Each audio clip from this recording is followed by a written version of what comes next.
Shalom, saudara yang terkasih di dalam Tuhan Yesus Kristus. Saat ini kita berjumpa kembali di dalam program Meresapi Gereja Kristen Jawa Margoyudan Surakarta. Firman Tuhan yang akan kita renungkan saat ini saya ambil dari Injil Matius pasal 7 ayat 21 sampai 23 yang demikian. Bukan setiap orang yang berseru kepadaku, Tuhan, Tuhan, akan masuk ke dalam kerajaan surga, melainkan dia yang melakukan kehendak Bapa-Ku yang di surga. Pada hari terakhir banyak orang akan berseru kepadaku, Tuhan, Tuhan, bukankah kami bernubuat demi nama-Mu dan mengusir setan demi nama-Mu dan mengadakan banyak mujizat demi nama-Mu juga? Pada waktu itulah aku akan berterus terang kepada mereka dan berkata, aku tidak pernah mengenal kamu. Enyahlah daripadaku, kamu sekalian pembuat kejahatan. Saudara yang terkasih, pernyataan Tuhan Yesus yang keras ini menunjukkan bahwa tidak semua orang yang menyebut Tuhan, Tuhan itu otomatis menjadi anak Tuhan. Bahkan mereka yang melakukan banyak hal, termasuk hal yang spektakuler atas nama Tuhan, tidak dengan sendirinya menjadi anak Tuhan. Aktif dalam kegiatan rohani, melakukan banyak pelayanan, membuat mujizat, mengusir setan, fasih berbahasa roh, fasih melantunkan kalimat teologis dan pujian kepada Tuhan, bukan jaminan seseorang sungguh-sungguh berada di pihak Tuhan. Orang-orang yang hanya sekedar mengaku percaya Kristus, tetapi tidak mau melakukan lebih daripada itu untuk melayani Kristus, tidak akan diterima oleh Kristus atau diakuinya pada hari yang agung itu.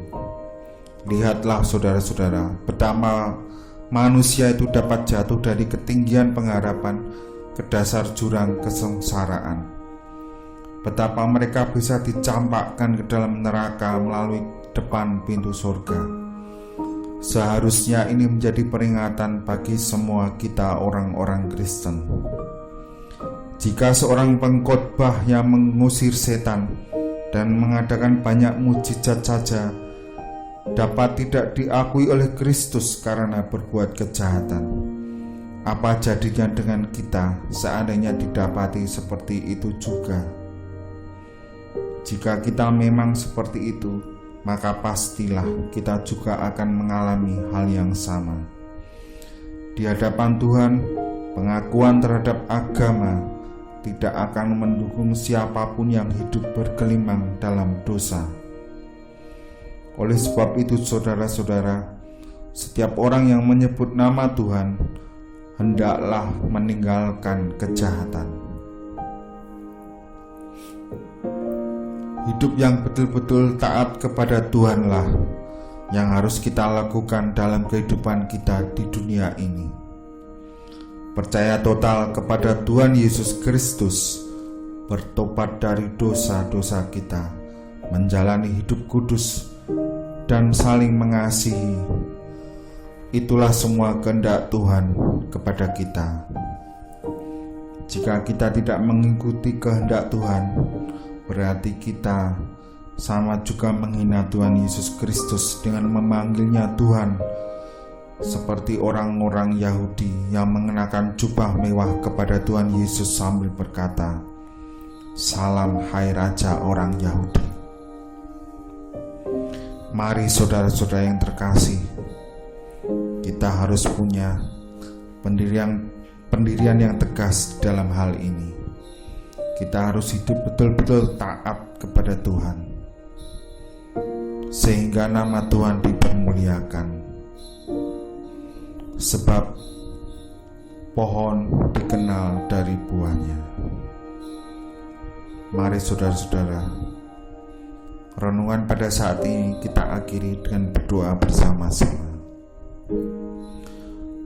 Tuhan yang baik, pencipta alam semesta, dan segala isinya, Tuhan yang disembah oleh Abraham, Ishak dan Yakub, Tuhan yang sama pula yang kami sembah dan kami kenal di dalam nama Tuhan kami Yesus Kristus. Terima kasih atas firman-Mu pada saat ini. Ajarilah kami agar hidup kami taat sepenuhnya hanya kepada Engkau, supaya hanya nama-Mu saja yang dipermuliakan. Bagi Tuhan seluruh hormat dan kemuliaan. Dan ampunilah akan segala dosa dan kesalahan kami, seperti kami juga mengampuni orang yang bersalah kepada kami. Di dalam nama Tuhan Yesus Kristus kami telah berdoa. Haleluya. Amin.